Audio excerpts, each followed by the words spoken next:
நம்ம ஒரு ஸ்கில் கற்றுக்கும்போது அதுக்கு ஒரு வேல்யூ இருக்கணும் அப்படின்னு நம்ம ஏன் சொல்கிறோம்? ஸோ ஒரு ஸ்கில் வேல்யூ இல்லாமல் நம்ம கற்றுக்குறோம் அப்படின்னா அதனுடைய கேரக்டர் எப்படி இருக்கும்? அது நம்ம இருக்கிற வேல்யூ தான் வந்து நம்ம எப்படிப்பட்டது அதை கற்றுக்கிறதுல வந்து நல்லா இருக்குதா, யூஸ்ஃபுல்லாக இருக்குதான்றதை சொல்லும். இதை வந்து நம்ம நிறைய பேர் சொல்லி கேள்விப்பட்டிருப்போம். அதாவது நம்ம கற்ற கல்வியெல்லாம் ஒரு நல்ல பண்பை நமக்கு கொடுக்கவில்லை என்றால் அது முழுதாக வீணாகி போய்விடும்னு. அதே மாதிரி தான் இதுவும். ஒரு உதாரணத்துக்கு அது எப்படி சொல்லலாம்னா, ஒரு பையன் இருந்தான்.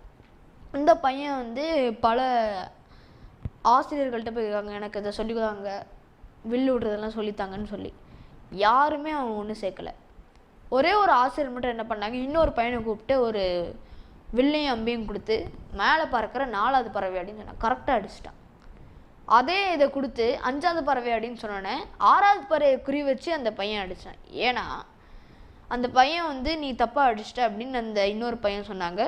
அந்த ஆசிரியர்னு சொல்கிறப்போ இந்த புது பையன் என்ன சொன்னான்னா, மேலே பறக்கிற அந்த பறவை ஒரு புழு அந்த பூச்சிகள்லாம் வாயில் எடுத்துகிட்டு போய் இவ்வளோ வேகமாக பறக்குதுன்னா அதோட குட்டிகளுக்கு சாப்பாடு போட போகுதுன்னு அர்த்தம்.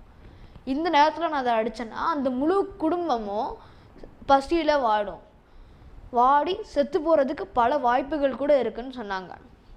இதனால தான் அந்த 6வது பறவையை அடித்தேன். அந்த 6வது பறவை இந்த 5வது பறவையை கொல்ல வந்துச்சு. அதனால் அந்த 6வது பறவையை கொண்டதுனால இப்போ இந்த 5வது பறவை எப்பவும் போல் அமைதியாக பறக்கலான்னு சொல்லி இந்த பையன் சொன்னான். அதை பார்த்துட்டு அந்த ஆசிரியர் வியப்படைஞ்சிட்டாரு. இதுதான் ஒரு உண்மையான வேல்யூ. இந்த வேல்யூ இருந்தால் தான் நம்ம கற்ற கல்வி வந்து ரொம்ப யூஸ்ஃபுல் அப்படின்றத வந்து தீர்மானிக்கக்கூடியது. எப்போ ஒரு ஸ்கில்லை வச்சு ஒரு விஷயத்தை உருவாக்குறாங்களோ அங்கே சுயநலம் இருக்காது. எப்போ ஒரு ஸ்கில்லை வச்சு ஒரு விஷயத்தை அழிக்கிறாங்களோ அங்கே சுயநலம் இருக்கும்.